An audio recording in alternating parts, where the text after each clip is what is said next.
there are so many successful stories that come out of the ghetto, come out of the hood. The seed was planted there. What do you think causes those seed to bloom in the way they do versus the vast majority that doesn't? I think it's a belief system. And I could totally understand growing up in both places. The city of dreams like New York City can be a hard place sometimes because you have a lot of people who have broken dreams.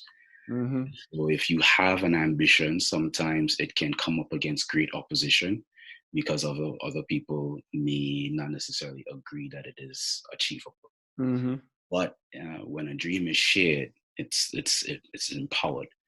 And so no matter the situation, no matter the circumstance, no matter the location, if you have the right amount of people to invest in it, family structures, friends, organizations that are willing to invest in an idea, that chance can make a huge difference.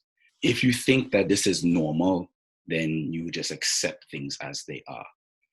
If you realize there are other ways, you can change different realities. And unfortunately, we are unaware of what our options are. Whether I can't be this, but whether you think you can or you can't, you're absolutely right. I'm not the person who's going to tell you your truth. Mm-hmm. But if someone is able to say or speak into existence that you are capable of, then the possibilities are limitless. So it really has to be something that is shared. It's hard. I mean, certain individuals can do it by themselves, but that's not how we were made. We're made to be interdependent. We're made to work together in a capacity. So even if it's one person who's able to also believe in something with you, then it has the ability to take on so much. But I think that's the main thing, just having, even within the environment, creating an environment, an atmosphere that is conducive